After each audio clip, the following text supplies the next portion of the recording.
Okay, let's get going.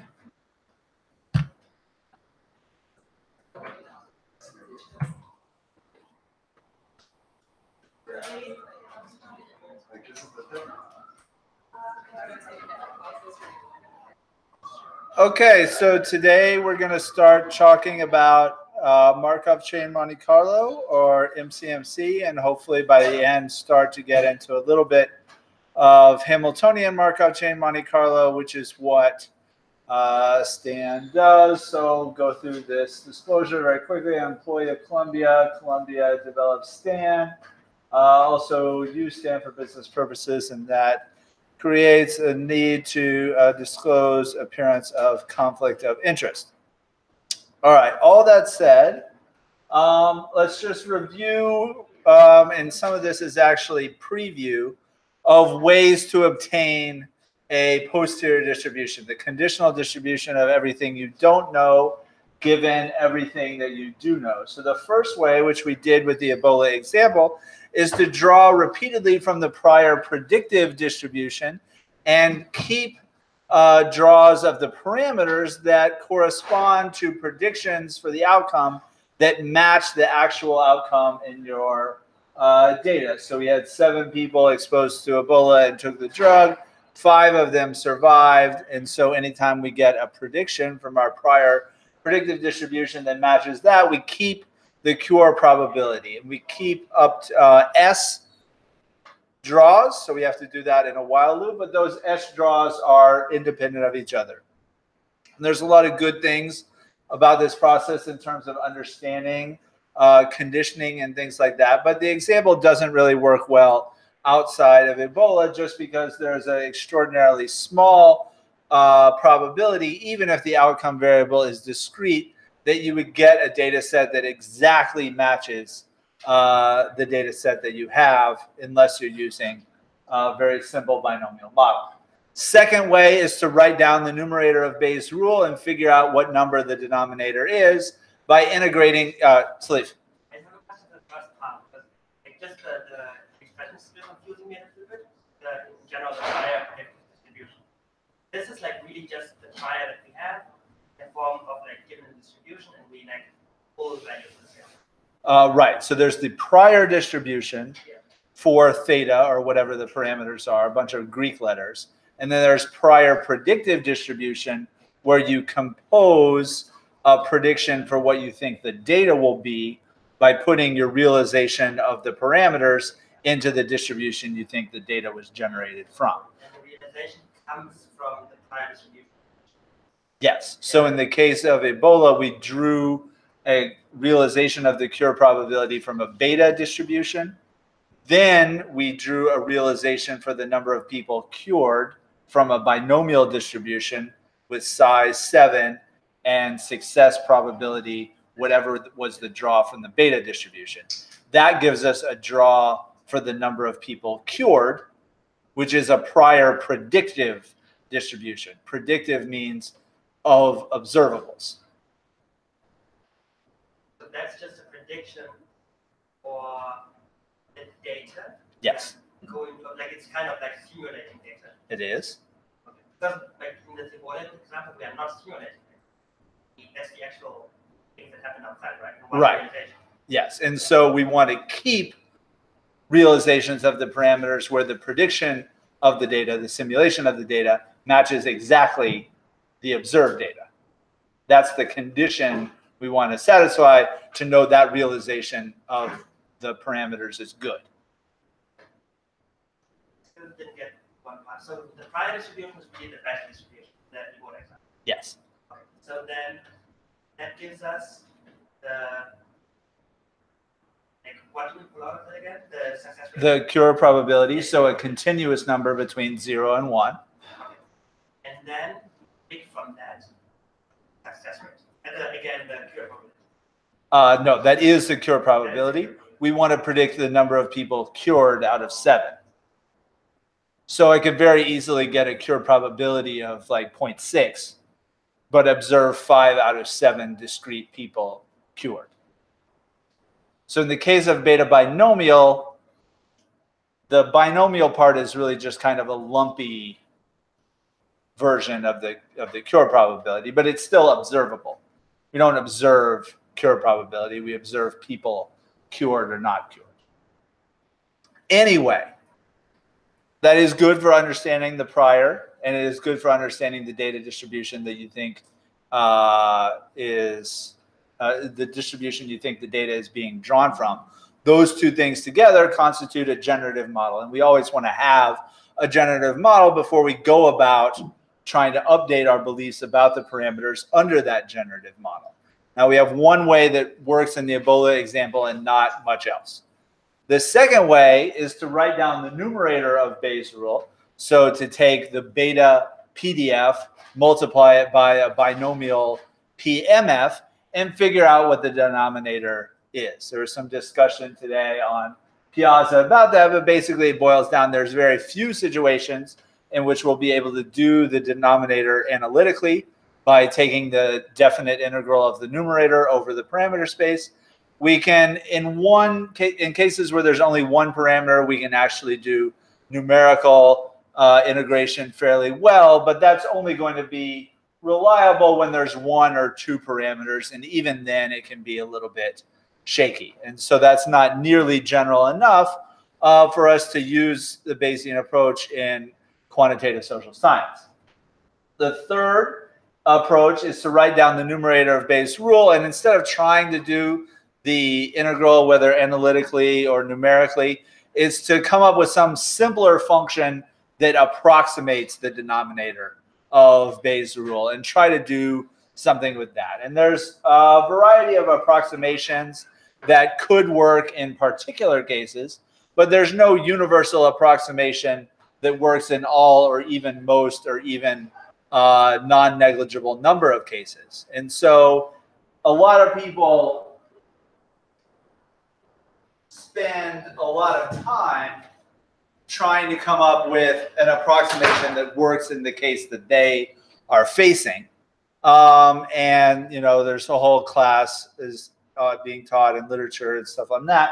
We're not really going to go that much in that direction. It's not a general enough approach for us to use if we have to come up with a new way of approximating for every data set that we have. The fourth way, which is the way we're going to really utilize the rest of the semester, write down the numerator of Bayes' rule and avoid dealing with the denominator entirely. And some intuition as to why this works is because the posterior distribution is really characterized by the numerator. The denominator is just the integral of the numerator. So the denominator doesn't really have any separate information that's needed. All the information is in the numerator. We just don't really know how to deal with it in most cases. And so, but it is possible to obtain draws from the posterior distribution, the distribution that has this PDF, even if we can't write down the PDF in normalized form, even if we can only write down the numerator,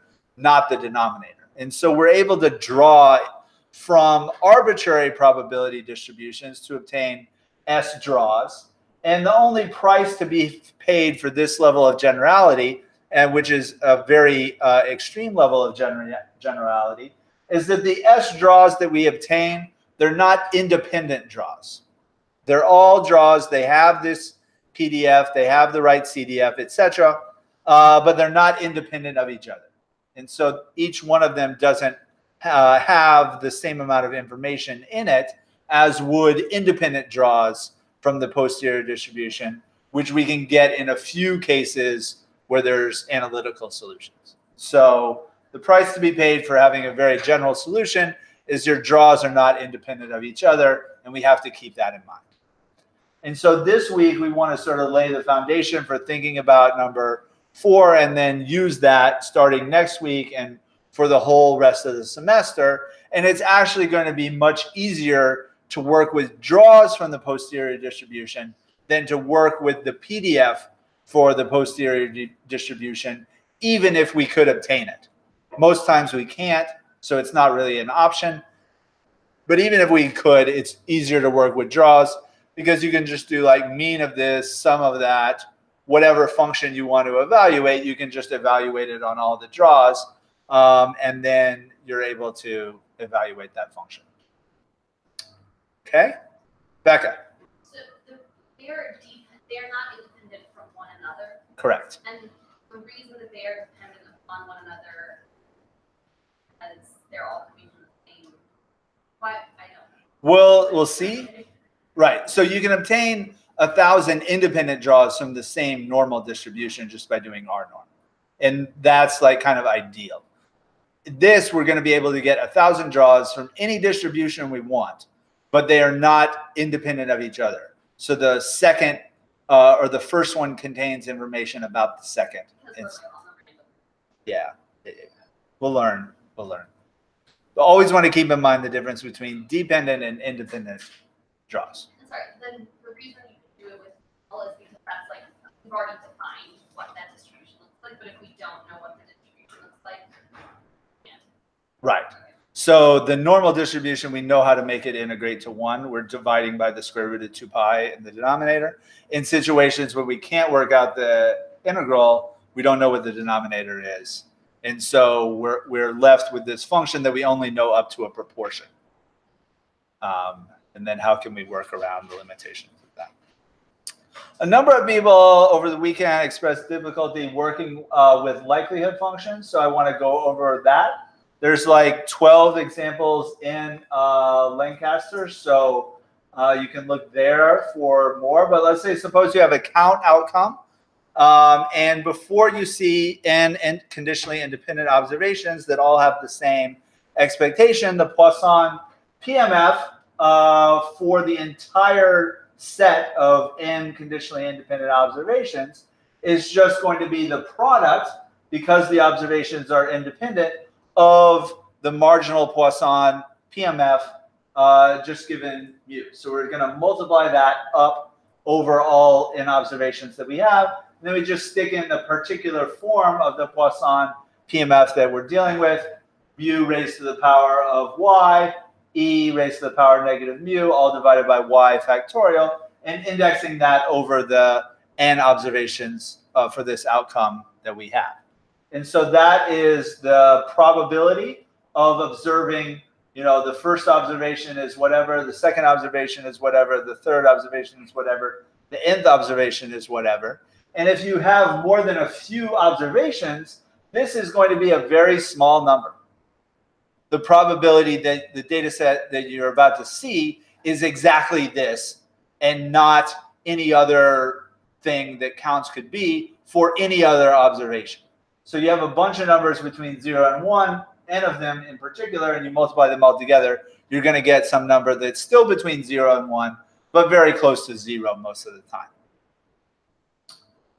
Okay, so after you see those observations, then the logarithm of this expression here is the log likelihood function considered as a function mathematically of mu, but evaluated at the n observations that you actually have and no other y values. And so if we take the logarithm of this, remember that the logarithm of a product is equal to the sum of the logarithm. So we take the logarithm of all this.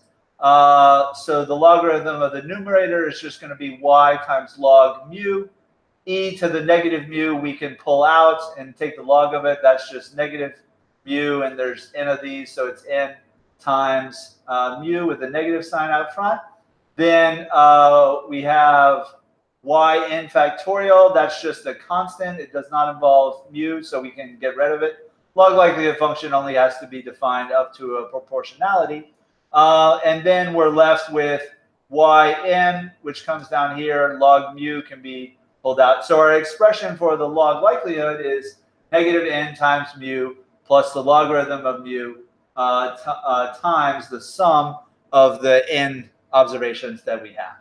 And so this is the function that can be plotted for various values of mu.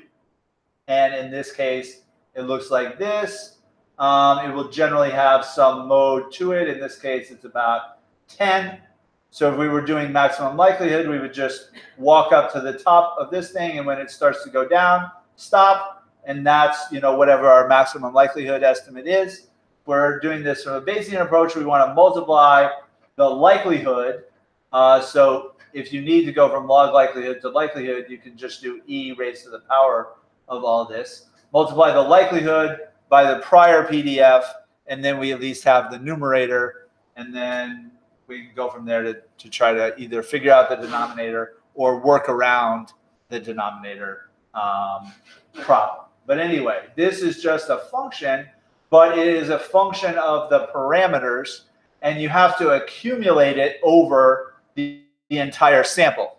Even though the entire sample is fixed, you need to count the log likelihood for the whole data set as a function of all the unknown parameters. All right? Delete. Never really understand, even like in the whole next examples, how you get like from the original to the kernel, like how does it work that you proportionality? Right. So the key to this is to remember the likelihood is going to be a function of the parameters evaluated only at the data that you have.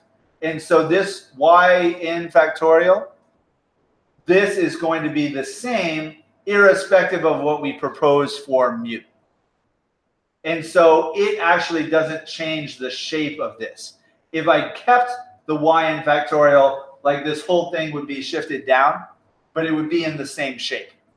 And because it's in the same shape, its mode, the maximum likelihood estimate, would be in the same place.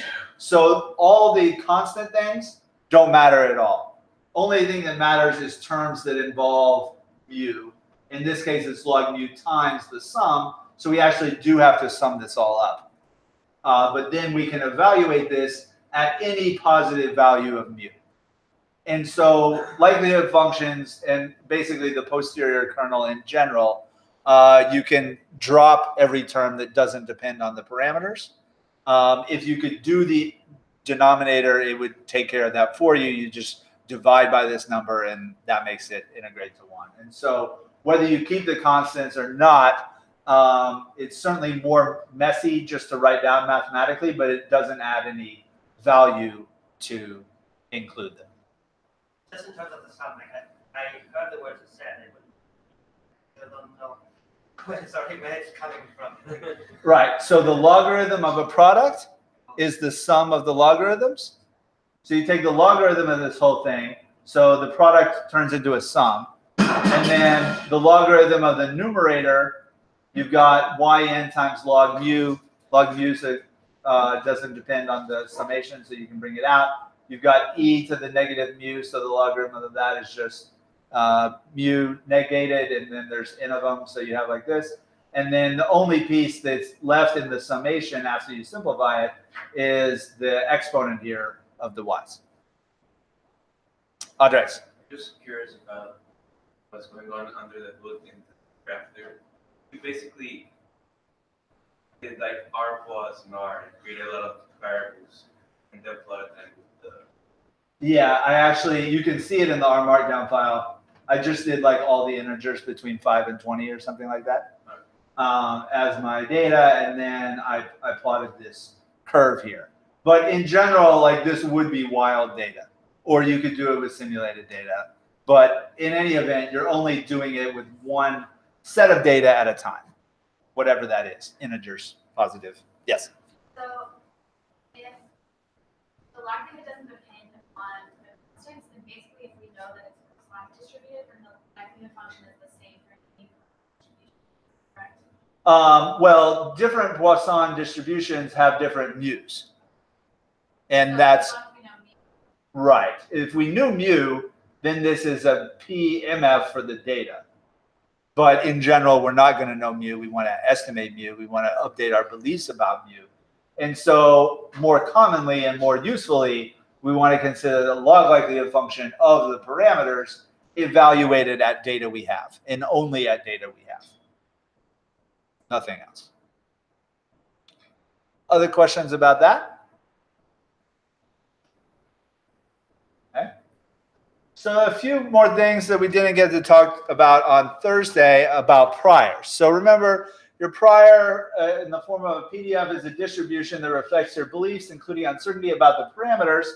And those parameters are the parameters that appear in the likelihood function. So it doesn't make sense to say, okay, what do you believe about mu, without considering the context in which mu is defined. And mu is just the expectation of some random variable. When you say, okay, I think my outcome is distributed Poisson or is generated according to a Poisson process, then mu has meaning. It's the expectation of y when y is a count with the PMF. So it doesn't really make sense to think about your priors in the abstract.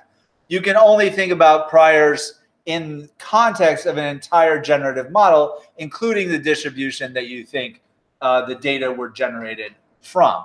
And this is one reason why I think the frequentist, or at least Fisher's, concern, to put it mildly, about people expressing their beliefs about parameters, and really parameters are these just unknown constant, like Planck's constant or the speed of light or something like that, that it doesn't really make sense for you to have beliefs about because they're sort of objectively determined. But in most cases, particularly cases in the social sciences, these parameters don't really have any sort of an objective existence like the speed of light does. These parameters are creations of the researcher who wrote down a model that's supposed to be a simplified representation of some process that is going on in social science that you're trying to research. So it's not just that your beliefs about the parameters are subjective. The existence of the parameters is subjective. You created them. And so it's sort of weird to insist that you have to have like non-subjective beliefs about things that you personally chose to include in a generative model for this process. And part of the reason why people like Fisher may have thought that way is that he was not studying social science stuff. He was, genetics and, trees and stuff like that. And so in the 1920s, it was, a common question to ask, like, what is the expected size of a tree of this species? And so in that case, you can maybe say, okay, this expectation, it's like a property of this species of tree. It's not really like a human creation. And so maybe we should be, more objective about that. But when we get into more complicated models of like how people behave in markets or in political institutions or things like that, then our models become more complicated and also definitely more reflecting the taste of the person doing the research in terms of how they set up the generative model. Luke, did you have a question? So I choose all. Yeah. Yes. So from at that level, there's no correct. There. But so then even if you remain in that natural science, use model. Right. So even with trees, like you could have a model as to, how big do trees grow if we're like watering them and like putting fertilizer, all kinds of human things. And so all of this, the data generating processes we study, I think particularly when we're studying humans, this insistence that you be objective about the parameters, it certainly isn't achieved even by people who use frequentist methods. So when we specify these priors, they're going to be subjective, but we don't want to be too dogmatic about what they are. And it can be kind of difficult to think about how to express your beliefs about what theta is. A lot of times it's easier to think about, well, what is theta probably not? What is it unlikely to be rather than what it's likely to be? So let's say we were saying, what is, the probability that someone, votes or something like that. And we want to consider this to be a function of age or a function of income. It's sort of unlikely, I think, to most political science to say your probability of voting is going to jump up by some big amount just because we change your age by 1 year or your income by $100 or something like that. Indeed, there's a limit to how much it could jump up because probabilities are restricted between 0 and 1. And so it's not like the sensitivity of the probability of voting to, you know, your age could be like on the order of 10. You know, you could go from probability voting of 0 to guaranteed to vote just by aging 10 more years. That seems like way too sensitive of a process. And so if you think about what's unlikely values for the parameters, maybe give like a 1% probability that it's bigger than sort of the biggest thing that you could say is conceivable, and a 1% probability that's lower than, you know, whatever is the lowest thing that you think is conceivable. If you set your priors like that, you're usually going to be fine. But this is an example of trying to set what's known as a weakly informative prior, where it's stronger than a maximum entropy prior, but it's still not expressing very much information about what the parameters are, and it's easily going to be moved by the data to generate this posterior distribution. And so weakly informative priors are mostly intended to avoid very extreme estimates, or not to avoid completely, but to cast considerable prior doubt on extreme estimates, and also to stabilize the computation. Remember back to the first day when we talked about the 4 sources of uncertainty, the 4th being, does the software work as intended? And oftentimes that can be the most scary one. And so if you can put just a little bit of prior information about what the parameters are, you can preclude a lot of situations in which the software doesn't do what it's, you know, intended to do, given, you know, the starting values that you give it and stuff like that. Sort of discourages it from going off the rails. Another thing that's important to keep in mind is that the prior scale on some parameter is often more relevant and more important than the prior location. A moderate amount of data will easily move the posterior location of the parameters, but putting the scale so it's not too big and not too small can certainly accelerate the computational process. And so, but at the same time, you know, weak and strong, it has to be considered in context of the rest of the model. So the example from the homework, which is due on Thursday, they have composition of normal distributions, bunch with expectation of 0, standard deviation of 2. In that context, the way in which all these normal distributions get put together, that is a pretty weak prior on all these parameters that go into police searches of cars driven by people of particular races. But in another generative model, 0-2 prior might be considered strong. So again, it all goes back to the context of the rest of your generative model in terms of how we sort of describe these priors in terms of the information that they bring back. Another thing from the homework, it's actually using what's known as a hierarchical prior. And so we know from the multiplication rule that some joint prior over alpha and theta can be written as a marginal PDF for alpha multiplied by a conditional PDF for theta given alpha. And this is often a useful and an easy way to express prior distributions when you have geographical grouping, as in the case of the homework, or some other type of grouping. There's generally in social science data always going to be some sort of a way of grouping according to observed variables. And if you go back to some, just outside North Carolina, well, what is your prior distribution for some theta parameter that governs the data generating process for the people in Iowa?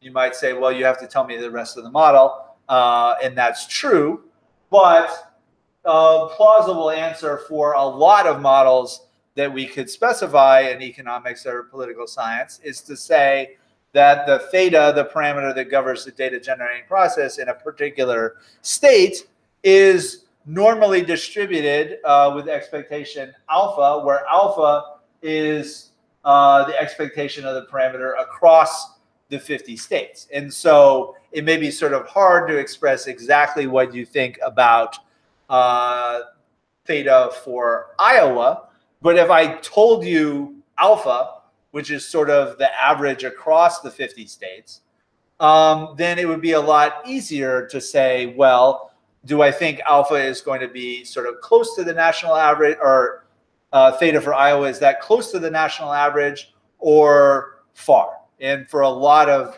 situations, you would say, well, I don't think Iowa is going to depart from the rest of the country all that much. It's kind of a boring state.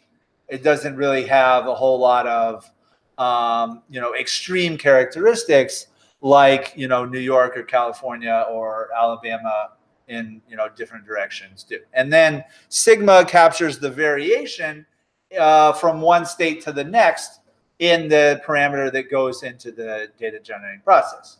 So that sort of governs your parameters on the thetas, but now you just need a prior on the national level parameters alpha and the state-to-state deviation sigma in order to have a joint prior distribution for alpha, for sigma, and 50 different thetas. Maybe 51 if you count DC. And so here, specifying the prior information about sigma is often the most important aspect to this because you're estimating at least 52 parameters. Now in the homework, they're probably estimating close to 1,000 parameters. So it can easily get up there. But a lot of it has to do with how much variation do you think there is from state to state. A lot of political context. There's considerable, so you might want to go with kind of a big-ish number there, but it's up to you. Yes? Is the point of this that it's easier to have a prior for the whole country than just a prior for Iowa if you don't know a lot about Iowa? Right. And so if you have some vague sense as to how much the data generating process for a state differs from one state to the next, that's going to be reflected in your prior beliefs about sigma, then that sort of covers you for all the states inclusive of Iowa. But if you know a lot about Iowa, you usually skip this whole process because you just start from Iowa. Right. But, you would have to know a lot about each of the states that you have data from in order to sort of do, something a little bit different from this, but more detailed and informative about, the states you do know. But, for states that you know a lot about, you could do one thing, and for states that you don't know so much about, you could govern them by something like this. I think it's fair to say the people who wrote the paper in the homework didn't know that much about the details of one police department to the next in North Carolina. Probably someone does, but that someone was not the person who wrote the paper. So they just kind of did normal 0, 2 for a bunch of different things, composed them together in this hierarchical format. In that case, more advanced because you had nesting by race and by department, but same idea. Christina? I don't really understand why we need a prior. Well, if you know what they are, then you don't. But then you got to be like psychic.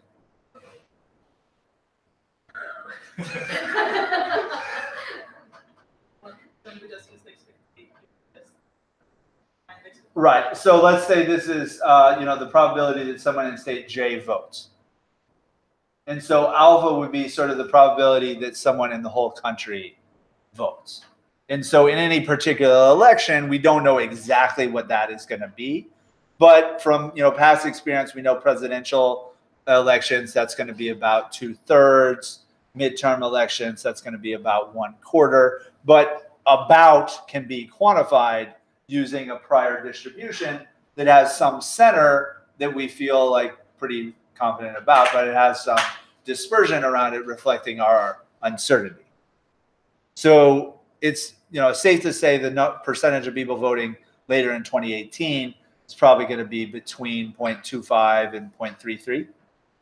But we don't know until the election actually happens how many people are going to be voting.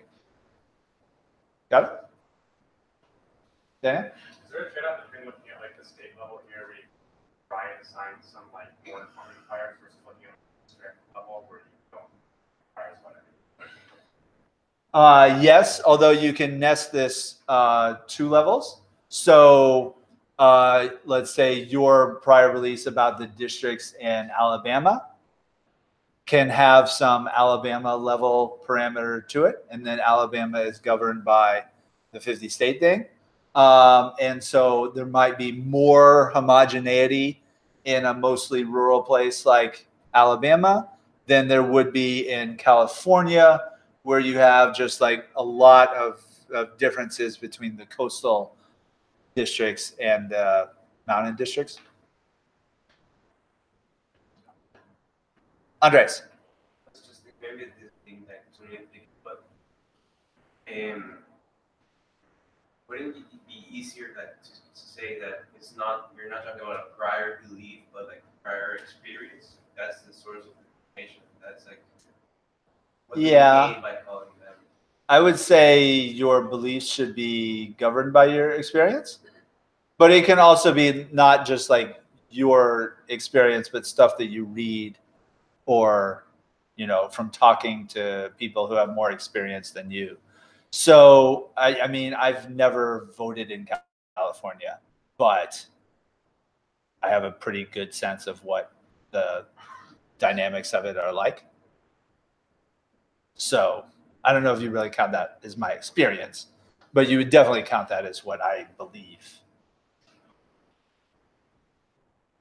Yes.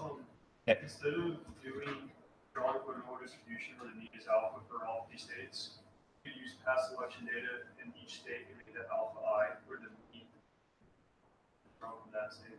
Sure. Or, you could do like the South has 1 alpha, and the West has 1 alpha, and the Northeast has 1 alpha, and the Midwest has 1 alpha.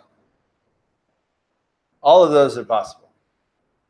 So one way or another, you ought to be able to express some information about the parameters in your model, even if the only information that you're expressing is that, most of the departments in the police departments in North Carolina differ only sort of by degree rather than having like a real, sharp thing that there's a different data generating process for one part of North Carolina than there is for another. Now that might be the case, but your prior beliefs could say, well, the districts just kind of randomly differ from each other.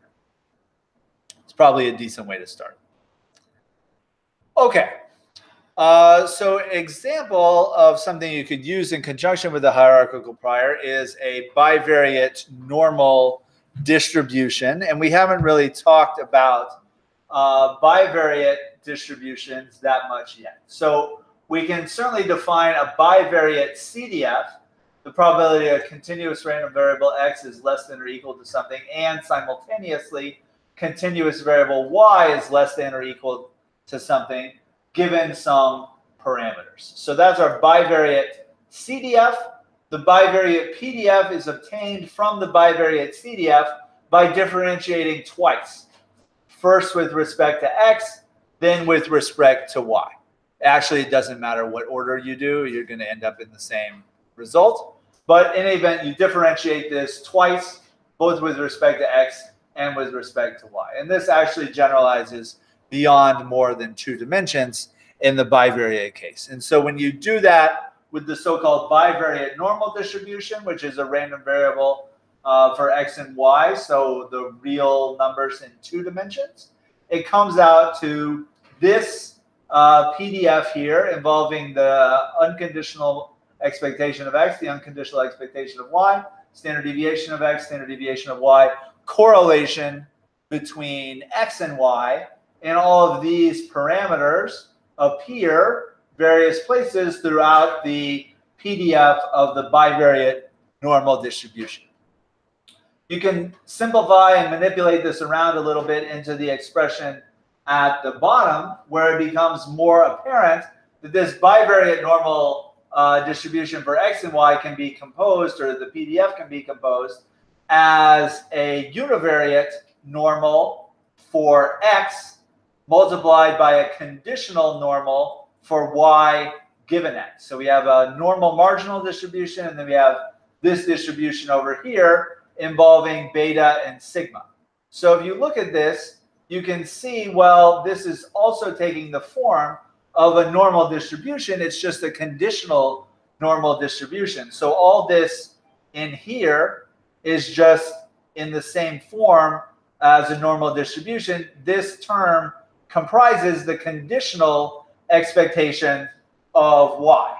So that is equal to the marginal expectation of y plus beta times the difference between x and its expectation, where beta is equal to rho, the correlation, multiplied by the standard deviation of y divided by the standard deviation of x.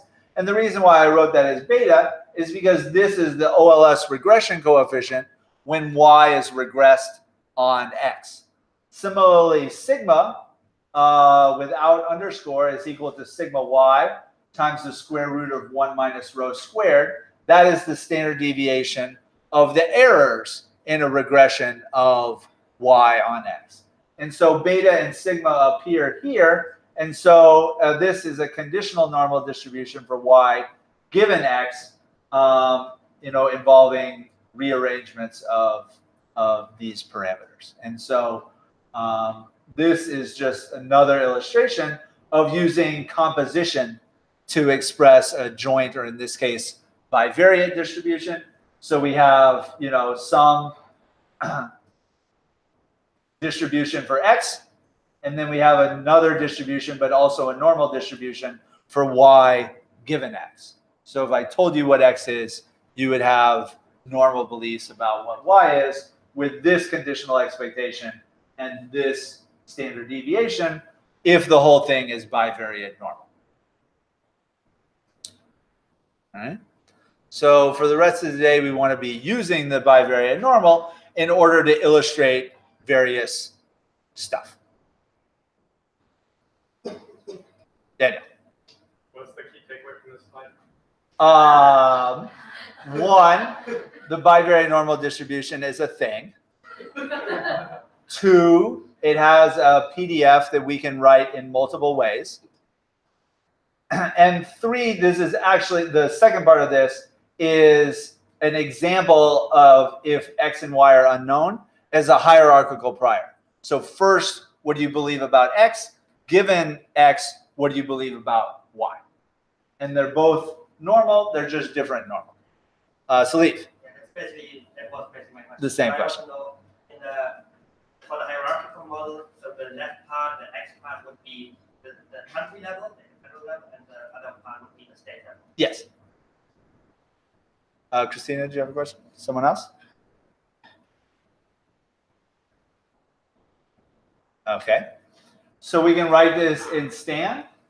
So because we can compose this as a marginal normal for x and a conditional normal for y given x, we have an easy way to draw s times from a bivariate normal distribution if we specify all those parameters. So this one is going to return a matrix that's s by 2. First column is x, second column is y. First thing I'm going to do is calculate my beta and my sigma that go into the conditional distribution. Loop over s, which will be 10,000 or the number of simulations that I want. Draw a realization of x from a marginal normal distribution. Draw a realization of y from a conditional normal distribution given x. So rather than just mu y, it's mu y plus beta times the difference between x and its expectation. And then rather than the marginal standard deviation of y, it's the conditional standard deviation of y given x, which is sigma y multiplied by the square root of 1 minus rho squared. Same thing as being expressed on those slides. And so when we write the PDF for a bivariate distribution as marginal times conditional, we can draw from the marginal, then use that realization of x here to draw from the conditional distribution of the second thing, stuff those into the matrix, and then when the loop is done, return it to R or wherever. Similarly, we can write the logarithm of the PDF for the bivariate normal distribution. So this function is going to return a scalar. We need to give it all the parameters and x and y glued together. So on the homework, we had like int with expressions like this, except for the normal distribution, x and y are continuous. So if we want to basically give it a vector of 2 values for x and y, we can use this expression with real brackets, no commas here. So this indicates just a one-dimensional thing. Again, I make beta, I make sigma, and then the normal PDF, this time in logarithm form, is just a marginal log PDF for x, given mu x and sigma x, plus, because logarithm turns a product into the sum of logarithms, the logarithm of the normal PDF for the second element, which is y, given its conditional mean and its conditional standard deviation, this time using the observed x rather than a draw of x if we need to evaluate the PDF of the normal distribution. Now, this will give it to us in log units, which is often what we want for computation. But if we want it in regular units, we can just do e to all this, and then it will be in this form here. Actually, this form here, but those two are equivalent. So for any distribution, there's lots of ways that you can characterize it, but the two that we really want to focus on, how do you draw from this distribution? How do you get the PDF of this distribution? And even more important than the PDF is the logarithm of the PDF, because that's what we're going to be using the most once we get doing stuff in STAN. Rishika.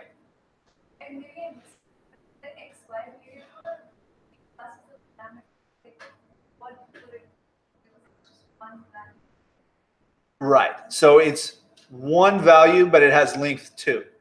So there's an x and a y. So let's say x is age, y is income, something like that. Then for each person that has a pair of those. And they're not independent of each other, obviously. Questions about the STAN representation? Okay, so this is where it's going to start to get a little bit weird. I've just come up with a good way to draw from the bivariate normal distribution. And if given the choice, this is the way that you want to do it. For the rest of today and also some on Thursday, we're going to talk about other ways that you could draw from a bivariate normal distribution that are not this, but are just as valid using Markov chain Monte Carlo. So this, if we do it, will give us S independent draws from a bivariate normal distribution. And so the question for the rest of the day is, how could we get S not independent draws from a bivariate normal distribution? And you might say, well, if we can get independent ones, why would we want not independent ones? And the answer is we don't. However, the process we use to obtain not independent draws from the bivariate normal distribution will carry over to other distributions that are not bivariate normal and indeed don't have names. And so we're not going to have an explicit, like closed form-ish way to draw from these distributions that have never even been like studied before.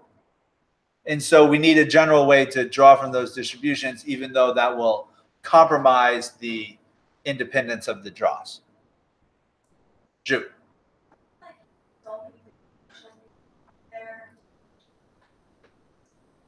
Infinite number, yes.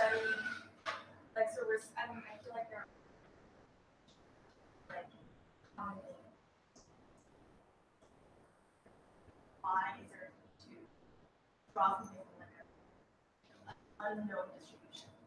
Right. So it's certainly the case that, one, there's an infinite number of distributions. Two, by and large, there's only a handful that are used in the social sciences for likelihoods. But at the same time, if you say, well, okay, I have normal prior distribution on coefficients in a logit model, and I'm using a binomial or Bernoulli likelihood for my logit model, then what is the composition of normal priors and Bernoulli likelihood with a logit link? That is a distribution that doesn't have a name, but it's something that's certainly germane to social science if you're taking the Bayesian approach. Now, if you're taking the maximum likelihood way of estimating, then there's just whatever is the distribution you use for the likelihood function, and that's it. And you would, use ones that have explicit forms for that. But when you have to start composing distributions together, you get these like Frankenstein distributions that aren't even named Frankenstein. And so there's no like book that you can go to read about those distributions. You just have to make do with the kernel of them. Sebastian. I think also you don't always have enough. Oh, this data process is Poisson or whatever. Variables. I don't know. I've seen often in sets and sorts of, oh, it's just Poisson, and then there's no it may be dispersed, where there's a zero generating process. And so I think it's not always, even within this sort of ML framework, you're still, somebody you still have to do a lot of work to characterize your distribution, and you might just say, oh, it's just this one, and initially just that's sure those are. Yeah, anytime you have multiple outcomes, so you might say, okay, I have this distribution for, this one thing, another distribution for this other, and then some way of connecting the two. And then, that is just, something that, marginally you might know what the distributions are, but jointly you don't, and no one does. And you can't do the integrals on them. So how are we going to move forward with that? And so one way is the so-called metropolis Hastings algorithm. Metropolis, along with his friends, Teller and Rosenbluth and some other people, were part of the Manhattan Project, trying to figure out how to build and detonate atomic weapons. And I don't want to go too much detail as to how to detonate one of those on YouTube, but the essence of it is you can never really know where the electrons and the protons and stuff like that are. Indeed, the very process of measuring where they are causes them to move in unpredictable ways. And so what they needed to do was to figure out, well, where are the electrons and the protons and neutrons and stuff? Probably. How can we come up with a probability distribution for where these things are? And if we can do that, then we can come up with the probability that they'll start to react and it will, detonate these sorts of things. And so they came up with this algorithm. It was actually probably the Rosenbluths, but it got named after Metropolis. Later generalized by this guy named Hastings in the 1970s, who wrote like a paper about it that became famous, but not until like 25 years later. So I've heard he like retired in 1990 and this didn't become prominent until like 1995 or so. And so they had to like find him in the woods where he retired and told him that this paper that he wrote in 1970, it was like trending on Twitter and stuff like that. Anyway, Metropolis Hastings, that's who it's named for, regardless of exactly who originated what parts of it. So say you want to draw from some PDF but you don't have a customized algorithm to do so, like we did in the case of the bivariate normal. So what you can instead do is just initialize the parameters to some values that are admissible, and then repeat the following steps S times. draw a proposal for theta, which we'll call theta prime, from some distribution that is easy to draw from and whose PDF is known to be Q, and you can condition on whatever you want, data, stuff like that. Then you construct alpha star, which is the minimum of 1, and this ratio here. So the distribution that you want to draw from, whose PDF is known, evaluate that at theta prime, divided by that same PDF evaluated at theta, multiplied by the PDF of the proposal distribution evaluated at theta, divided by the PDF of the proposal distribution evaluated at theta prime. And the reason why this works is because you're taking F evaluating one thing, taking F evaluating at another thing. Whatever was the denominator of F in that conditional PDF is going to cancel. So you don't actually have to evaluate what it is. So basically all great mathematical discoveries and innovations involve figuring out how to cancel the piece that you don't know how to deal with.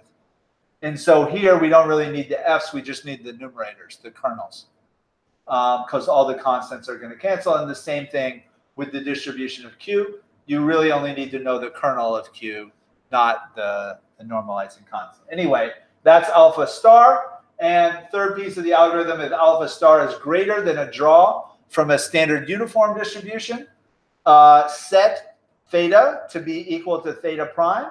And if alpha star is less than your draw from a uniform distribution, keep theta the way it is.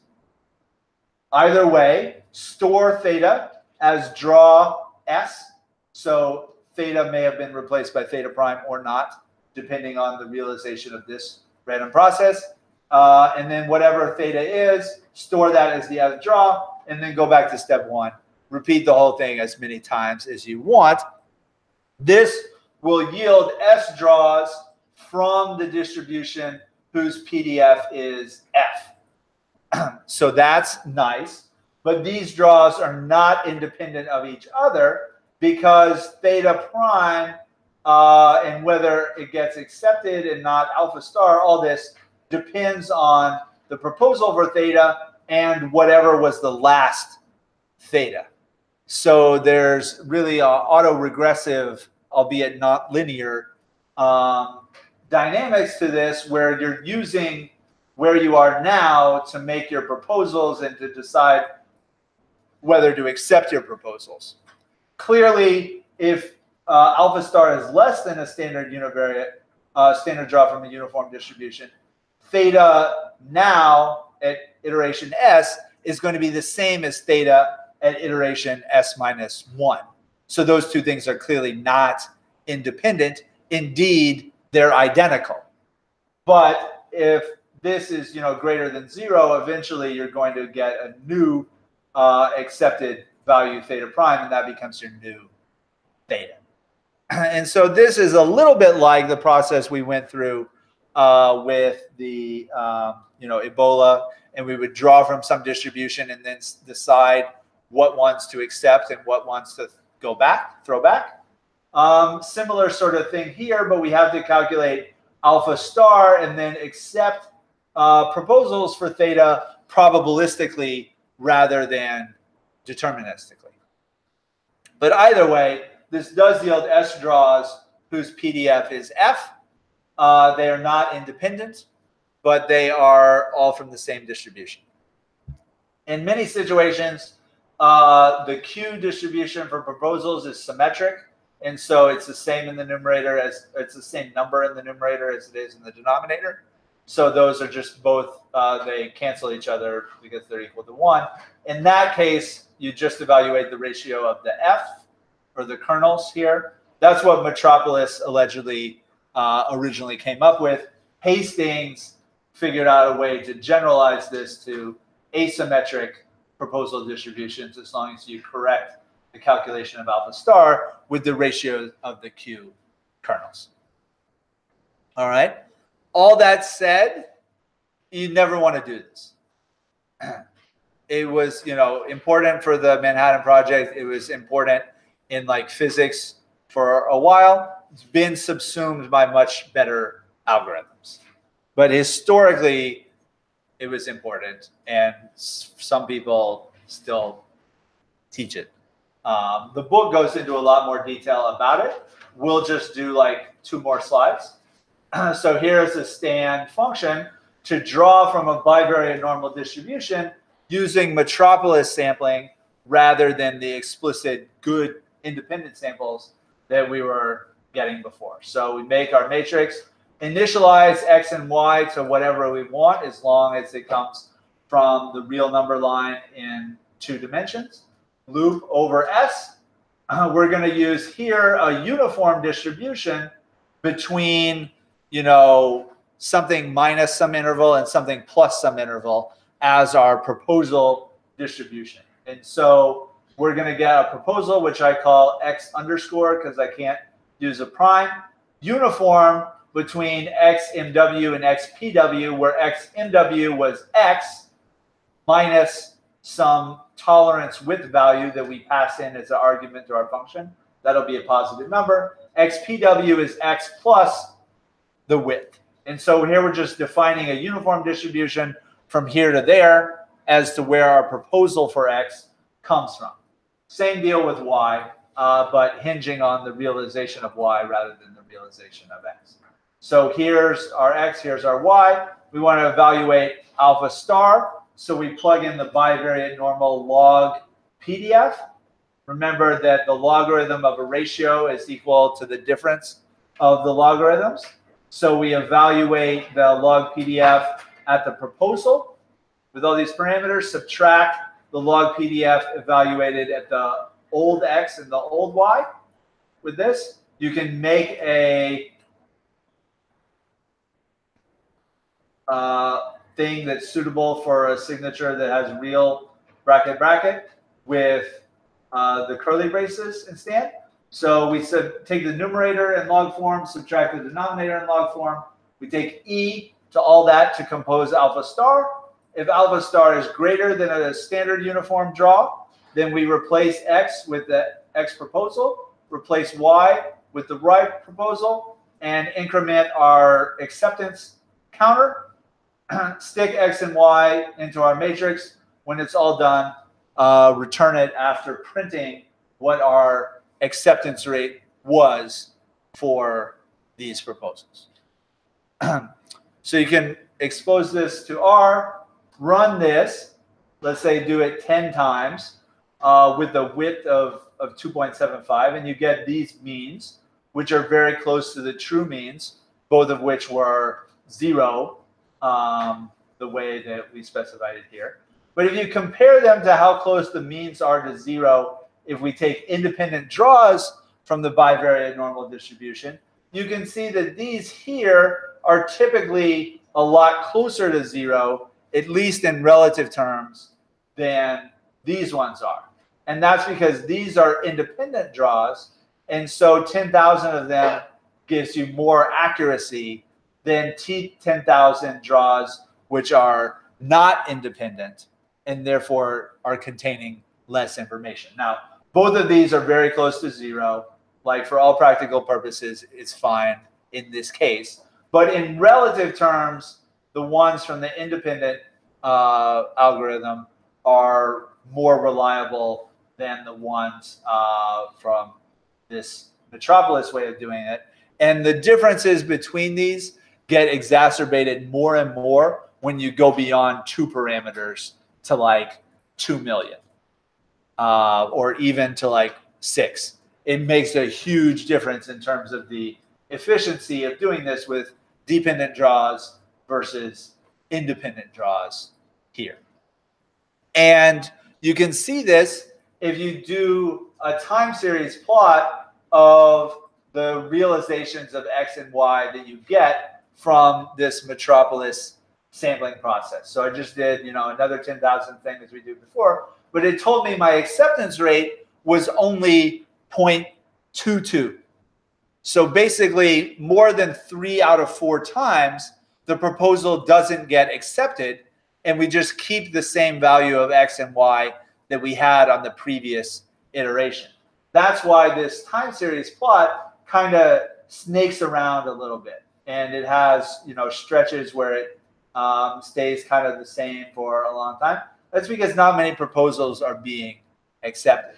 But 0.22 is actually ideal in the sense that it reduces the autocorrelation in the draws by the most, because although not many draws are accepted, when they do get accepted, you tend to make a big jump. So theta prime is very different from theta. And the combination of those two tends to reduce the dependence, not to zero, but makes it smaller than it would be if you chose the width to be smaller and achieved a higher acceptance rate, but with less gaps between theta and theta prime. So you can kind of see it snaking around here. This could certainly be a whole lot worse. I'm not saying this is terrible. It's just not nearly as good as it could be if we had truly independent draws. And the way in which we can quantify this is with the idea of effective sample size. So if this has some assumptions and Markov chain Monte Carlo central limit theorem holds, then the effective sample size can be written as S, which was 10,000, divided by 1 plus 2 times the infinite sum of all the autocorrelation parameters. So here phi sub k is the autocorrelation between two draws of this metropolis process that are k iterations apart. So k could be 1, that's like the first order autocorrelation, or we could have a gap of 2. Phi k would be the autocorrelation for 2 steps apart, etc. And the reason why the effective sample size is important is because under the Markov chain Monte Carlo central limit theorem, the Markov chain Monte Carlo standard error of the mean is equal to sigma, which is the true variance of whatever function it is you're evaluating. Here it's just the identity function x or y, so sigma would be 1 the way we've constructed it, divided by the square root of the effective sample size, not the square root of the nominal sample size, which is s. However, if all these phis were 0, which is to say there was no autocorrelation at all, then the effective sample size would be equal to the nominal sample size, and the central limit here theorem would just be sigma divided by the square root of s. But in general, this sums are going to be positive, or all the phis are going to be positive, and so the sum of them is positive. And so the denominator is going to be a little bit bigger, or a lot bigger really, than 1. And so the effective sample size can be a lot less than the nominal sample size, S. And so effective sample size, or the ratio of effective sample size to nominal sample size, is a measure of the efficiency of the algorithm. And we can interpret the effective sample size as the number of independent draws that would be expected to estimate the posterior mean of whatever function we're interested in, with the same accuracy as the S dependent draws that we actually have. And in most cases, it's only possible to get dependent draws rather than independent draws. And so if I have 10,000 dependent draws, that might only be worth 2,000 independent draws, in the sense that they would give me the same accuracy to estimate the mean if it were possible to do both. But most situations, it's not. And so we're stuck with our dependent draws. We just want to evaluate how good are those dependent draws for estimating the thing that we're trying to estimate. Of course, these are phrased with true values. They have to be estimated. And the estimation of effective sample size is not that reliable when the true effective sample size is really low, like 5% or less of the nominal sample size. So you want to watch out for that. Basically, with Stan, this is going to turn out really good. And with Stan, this sum here might actually be negative. And so you can actually do better than independent draws. But in the case with metropolis sampling, effective sample size was less than 800. It was like 750 something for both X and Y, even though we did 10,000 for S. So it only had like less than 10% efficiency as compared to independent draws. So Get K, do we always start from the first? yeah. The first value, so what's the first? Right, and then the second, and eventually they get so close to 0 that we just stop. But yes, these have to be estimated. Christina?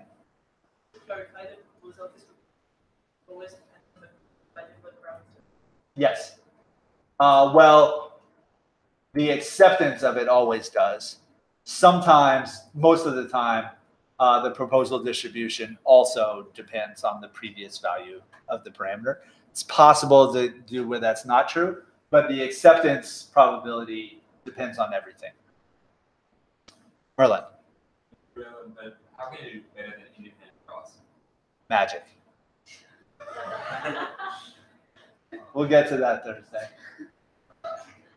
We're running out of time today.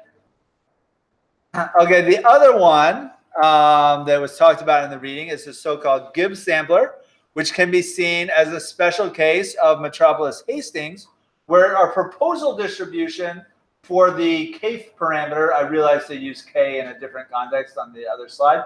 So this is just an index for theta when theta has multiple parameters in it, is chosen to be the so-called full conditional distribution. So the distribution of the kth element of theta, conditional on all elements of theta but the kth, and data or whatever else. So we choose K uniformly from all the integers between 1 and the length of theta. We draw a proposal for theta K from the full conditional distribution of theta K given theta everything else. And when we do that, we find when we write this sort of joint distribution, joint kernel for theta, we can write that as theta K multiplied by the marginal distribution for theta everything but K. And we see all this cancels out, and we get alpha star of 1. And so you don't even have to check. Each proposal of theta K is guaranteed to be accepted by construction. However, theta K may be very close to the previous value of theta K if the full conditional distribution if the full conditional distribution has small variance. So if you go back to the beta, the normal here, if rho is really close to 1 or -1, then the conditional standard deviation sigma is going to be close to 0. And so you're drawing from a distribution that doesn't have much variance in it. And so if you draw from something that doesn't have a lot of variance, yes, you move away from the previous one, but you don't move away very much. And so you can still get a lot of dependence from one iteration to the next. This also presumes that there's an algorithm out there that you can draw from this distribution. So you basically have to recognize this full conditional distribution is beta, or this full conditional distribution is exponential, in order to have a canned algorithm that you can draw from.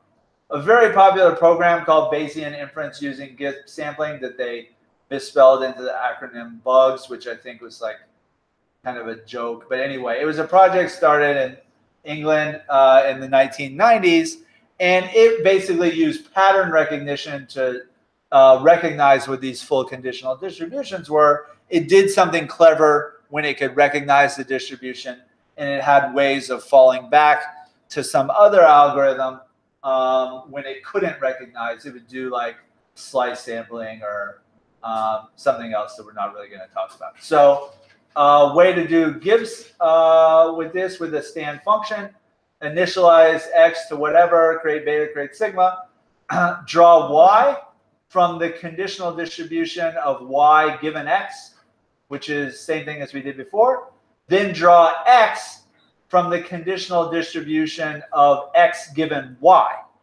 which is the same thing as what it was, just reversing all the x and y subscripts. Now we have new realization of x, new realization of y that get accepted automatically, stuff them into our matrix, return it when it's done.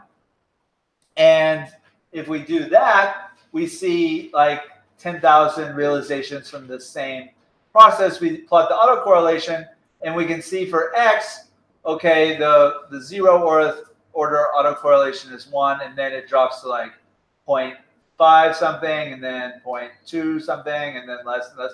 By the time it gets to 5, it's pretty much 0. Same thing for the second series. These are the cross autocorrelations. Don't worry about them too much. So both of these decline pretty rapidly. And so this is not bad. And the effective sample size in this case is close to 3,000.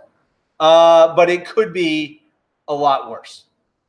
And it often is a lot worse if you're using bugs and it can't recognize what the full conditional distributions are with its pattern recognition algorithms.